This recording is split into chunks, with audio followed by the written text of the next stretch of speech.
Toma, a level 0 Esper living in Academy City, has a unique ability that allows him to nullify psychic, magical, and divine powers. While running from the thugs, he meets Misaka Mikoto, a powerful level 5 psychic capable of controlling and generating electricity. She helps our boy to deal with the thugs, but taunts him for being level 0.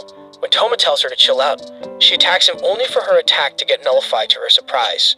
The next morning, Toma wakes up to find a young nun from the Church of England hanging off his balcony. Introducing herself as Index, she reveals that she is being chased by magicians because she has 103,000 grimoires. Toma questions the authenticity of her story and asks her to provide proof by performing magic. However, she's unable to because she has no mana. Toma tells her that magic does not exist. However, the supernatural truly exists, as Academy City is the home of Espers, people who have supernatural abilities, and tells her that he himself has a supernatural ability on his right hand, which he states can cancel any supernatural occurrences, even divine things. Index, irritated by his beliefs, tells him her outfit is named the Walking Church, a magical item that protects her from harm. She runs to the kitchen, grabs a sharp knife, and tells him to stab her, and it will not hurt her. Toma promptly rejects the offer and notes that if it really is magic, his right hand will dispel its abilities. In response, Index teases that it will happen only if his power is authentic.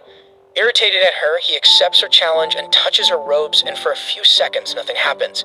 However, this eventually rips apart her clothes, making her naked.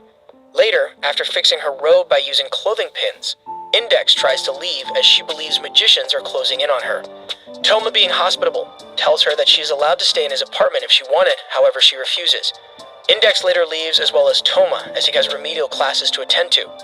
Toma has a conversation with his friends Aogami and Motoharu on how Komoya, their teacher, likes him and how Toma is lucky enough to spend time with her. While returning home, Toma encounters Mikoto once again, where she demands another fight against him. He simply ignores her. She, however, makes him notice her by pounding her foot on the ground, which causes an electric surge on nearby electrical equipment.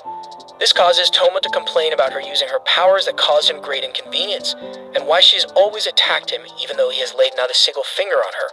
Their conversation later ends abruptly as security robots reactivate and pursue them, prompting them to run away.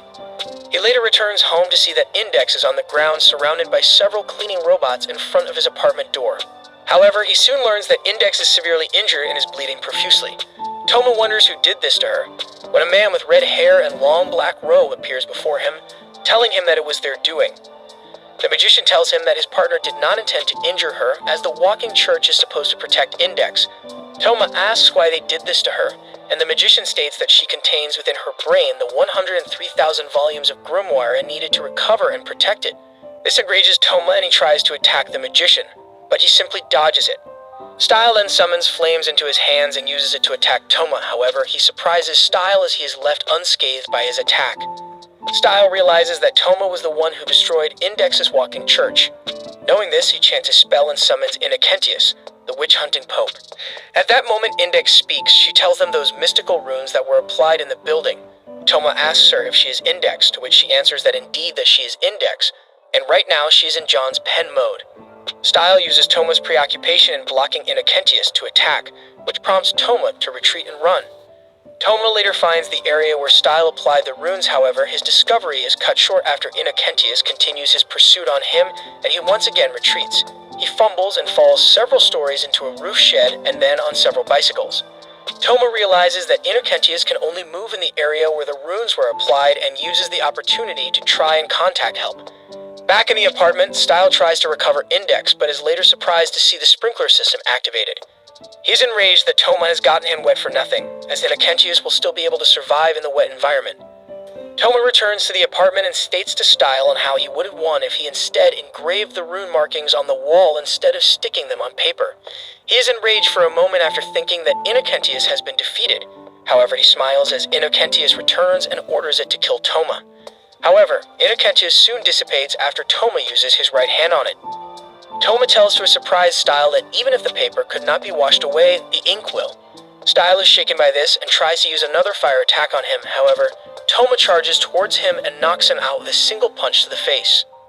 After the battle, members of Anti-Skill barricade the perimeter around Toma's apartment to let the fire department do their duties and to keep civilians out of the way.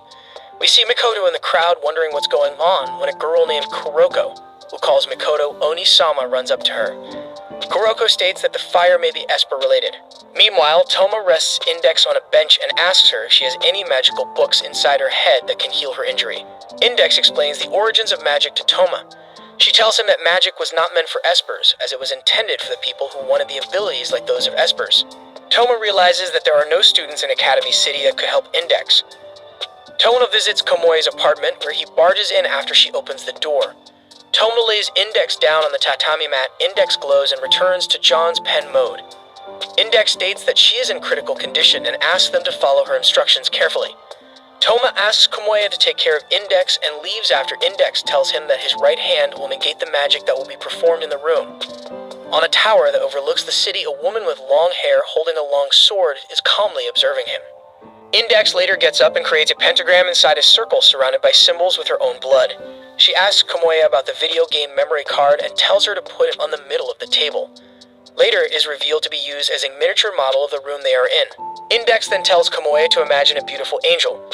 Komoe tries her best at imagining a form of an angel and is successful at doing so. The angel disappears and the glow from the table disappears as well.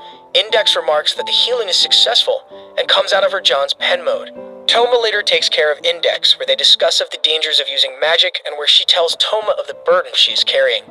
She tells Toma that she is from the Church of Necessary Evil, or Necessarius, a religious organization that hunted witches because they were using magic and was considered evil, but the church needed magic as well to hunt them down, and as such they became the church they are today. Also, the reason why the church implanted the 103,000 grimoires into Index was to have them gathered into one spot and reverse engineer them, so they can neutralize any type of magic. Meanwhile, Style and the long-haired magician are observing them. The long-haired girl remarks that Toma is neither a magician nor an Esper and cannot explain the mystery of his right hand. A few days later during nighttime, Index and Toma are traveling towards a bathhouse. She states that she has no memories prior to coming to Japan, though she has memories of the fact that her name is Index, and that she has grimoires inside of her head and the name of her church. They later get into an argument which makes Index bite her and run away. Toma is later seen trying to search for Index, however, when he gets into an intersection, he notices that everybody has disappeared for no apparent reason. Suddenly, Kanzaki appears before him and tells him that it is a room that specializes in removing people in an area except them. She then introduces herself to Toma as Kanzaki. She mentions that she'd rather not mention her other name, her magic name, and requests Toma to hand Index over before she does so.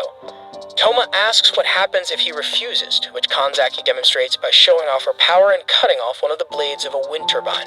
Kanzaki repeats to Toma that she wishes to secure Index, however, Toma answers to her that he has no reason to give up. This dismays Kanzaki and demonstrates a powerful attack on Toma. Toma charges towards Kanzaki, however, she uses her Nanasin and repels him. Toma tries to get up once more, which surprises Kanzaki and attacks Toma again with Nanasin. Toma charges through her attack and tries to cancel it, however, he realizes that it is not disappearing and injures his arm. He notices that there are ultra-thin wires that surround them, and she moving them using her katana and realizes that she is not using magic. Toma tries to grab one of the wires, which forces Kanzaki to hit him with the scabbard of her sword and then kicking him to the ground. Kanzaki tells him that Index was her friend and that she did not mean harm to her. She tells him that if they cannot secure Index, then Index will not be able to live.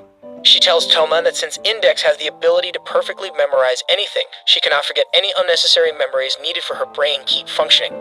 Toma asks why Index calls Kanzaki and Style evil, even when they are from the same church. Kanzaki replies that Index has no memory that they are members of the same church, and has concluded on her own that Kanzaki and Style are after the 103,000 grimoires inside of her. Kanzaki states that Index did not lose her memory, but in fact was erased by them. Kanzaki states that if they didn't erase her memories, then Index would have died.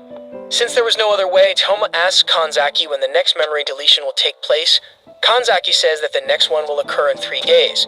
Toma rebukes Kanzaki for giving up easily on Index, but she shouts at him that he does not understand their own feelings of presenting themselves as enemies to Index. She proceeds to attack Toma several times while shouting how they tried to keep making memories with her even though she will always forget. Even then, Toma still states that they are wrong, they did not think about Index at all. With Kanzaki shaken because of Toma's speech, Style returns and asks if she is finished, to which she simply nodded, and then Style removes the barrier. Meanwhile, Mikoto and Kuroko come out of a store after some shopping and notice the blade that was cut from the wind turbine. While waiting for Kuroko, Mikoto notices Index in the crowd, seemingly searching for something. Toma wakes up in the Tsukuyomi residence being taken care of Index. However, Toma realizes that 3 days has gone by since he was attacked by Kanzaki, and realizes that Index still has her memories. Index later tries to serve food for Toma, which she fails spectacularly, before being interrupted by someone at the door. It is revealed that it is Kanzaki and Style who are on the front door and have arrived to take away Index. However, Index, thinking that they would hurt Toma, again offers herself to them and asks them to stop hurting Toma anymore. Komoya leaves Toma and Index alone for the entire evening. Toma recalls earlier on how both Style and Kanzaki willingly left them as they would return later and expecting Toma to not flee with Index. Toma later gets a call from Kanzaki. She tells him that the limit is at midnight and they are preparing their schedule to finish in time. Toma asks if magic can't really solve anything. Kanzaki tells him that the church fears Index rebellion as the holder of the 103,000 grimoires. As such, the church may have done some precautions as so Index would be unable to learn a spell to cure her. Magic can't save Index. However, Toma asks Kanzaki if they are able to do something, the science side. Toma starts researching about memory loss and later realizes that he can ask Komoya to introduce him to neurological or mental research institutes. He tries to contact Komoya, but she is busy enjoying her bath and cannot get to her phone. Toma realizes that it is already midnight and Index has begun breathing heavily. Kanzaki and Style arrives to erase Index of her memories.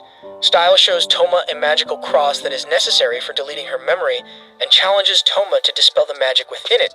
If he is capable of saving her without erasing her memories, Toma is however unable to do it, and Style leaves to continue the ceremony in erasing her memories. Toma, in despair, asks them to allow him to say his goodbyes to her. Index notices the symbol drawn by Style on the wall for the ceremony, making Index worry. However, Toma calms her down and apologizes to her, and says that he will become stronger and never lose again to those who have made her this way. Toma continues to reprimand himself for failing to save her after she falls asleep. However, he becomes suspicious of the information regarding Index's brain. Because of the suspicion behind the information regarding Index's brain, he calls Komoya again and asks her about perfect memorization and the information that he was told. She tells Toma that the human brain will not deteriorate if it can perfectly memorize anything and can in fact store 140 years worth of memory. She concludes that it is impossible in neurology for the brain to break down, no matter how much knowledge is in it. Now knowing that Index shouldn't even suffer with the knowledge inside her mind, he concludes that the church lied to Style and Kanzaki, and tampered with Index's body as so she would deteriorate if her memories were not erased every year. As such, Index, who possesses the 103,000 grimoires, would be incapable of betraying them. Determined to save Index, Toma removes the bandages from his hand and touches Index's forehead, hoping to dispel something, though there was no reaction. However, he notices a strange symbol embedded inside Index's mouth. Toma inserts his middle finger into Index's mouth, touching the symbol and dispels it. Index rises and charges towards him, causing an explosion which alerts Kanzaki and Style. A machine like Index speaks before them in monotonic fashion. She constructs a weapon from one of the 103,000 grimoires she has in her possession, a weapon that is the most effective against Toma. Toma, Style, and Kanzaki confront John's pen mode Index, who is ready to attack Toma. Suddenly, she glows brightly and twitches uncontrollably before firing a beam of energy towards Toma, who manages to block it with his right hand. Meanwhile, Style and Kanzaki are confounded about how Index is able to perform magic. Toma tells them that the church lied to them. Toma explains that the church wouldn't let members from the lower echelons of the church know the entire truth behind Index. Index, having seen that St. George Sanctuary is ineffective against Toma, uses a much more powerful beam of energy on Toma. Because of the immense power of her attack, Toma's right hand nearly succumbs to its power. However, Style comes in and states his magic name, applying a large amount of runic cards on the walls of Komoya's apartment. He supports Toma and vowed to protect Index's life no matter what. He asks Style if he wants to save Index and tells them that this was their chance to start anew, where they don't need to erase her memories, where they don't need to act like her enemies, where everyone is happy and had achieved the best possible ending. While saying this, his hand begins to yield against the power of Index's attack. However, he is saved by Kanzaki, who has invoked her magic name. She uses her sword and wire technique to trip Index, who is still firing her beam. As Index falls backward, the beam points skyward, destroying Komoya's roof and his satellite in orbit. Index returns to attack Toma, but is caught unprepared by Style's summoning of Innocentius, which protects Toma so that he can charge towards Index. Whilst charging towards Index, she successfully reverse engineers Innocentius and manages to upgrade St. George's Sanctuary against it. However, Toma is able to reach Index in time and successfully destroys the spell. As such, St. George's Sanctuary is dispelled and Index reverts to normal. The next day, Index is holding a letter given to her by a frog-faced doctor in a certain hospital. The doctor tells Index that the letter that she is holding is from Kanzaki and Style, which was intended for Toma. The letter reveals that the church ordered them to retrieve Index, but after Style and Kanzaki questioned them of the truth about the church lying to them, they suddenly changed their minds and allowed the continuation of the status quo. The letter states that even though Index is allowed to stay with Toma, that doesn't mean they will not come back to retrieve her and will return once they have gathered proper equipment for the task. The doctor states that Toma will not remember Index, as he had his memories destroyed. The memories are not simply lost, but are gone forever. Index, however, still goes to Toma's room. After seeing his face, she is elated that he is well and runs towards him. But as she approaches, he asks Index who she is, which shocks her. Toma then asks if they are familiar with each other by any chance. She asks Toma if he remembers where they first met, how he destroyed her walking church with his right hand, how he fought magicians for her, and in tears she asks him if he remembered that she loved him. However, it was painfully obvious to Index that he could not remember her. However, Toma surprises Index by saying that it was all a ruse of his. He tells her that since his brain cells were destroyed by magic, he need only to touch his head with his right hand, now called Imagine Breaker, to negate the effect and restore his memories. Index at first collapses in relief that his memories had not been taken, but her feelings quickly turn into fury that he had fooled her and caused her to confess her feelings, and she punishes him by biting him. She then storms out of his hospital room, just as the doctor is coming in. When the doctor questions Toma's actions, Toma reveals to him that he truly has no recollection of Index, and that his power was unable to retain any of his memories. Toma tells the doctor the reason he lied to Index. He just didn't want her to cry. 2 weeks have passed since the destruction of the tree diagram. Style visits a person floating upside down. Style calls him Crowley, and Crowley tells him the reason he was recalled back to Academy City. Their conversation is connected to a term called deep blood, with the situation surrounding it becoming complicated. Crowley tells Style that the person who carries deep blood is currently imprisoned, and that magicians have become involved with the situation, even though they are normally allowed into the city. To protect the balance between the magic and the science side, Crowley tells Style that the city will not become involved with the situation with deep blood, and suggests to him to use the natural enemy of magicians, who Crowley has in his possession, Imagine Breaker Toma. Before leaving, Style asks if deep blood truly exists, and if so, would it imply that the organism the ability can kill should also exist, the organisms known as vampires. Crowley goes on to comment that if deep blood proves the existence of vampires, then whose existence will the Imagine Breaker prove? The end of part 1. Be sure to subscribe and hit the notification bell to not miss the next part.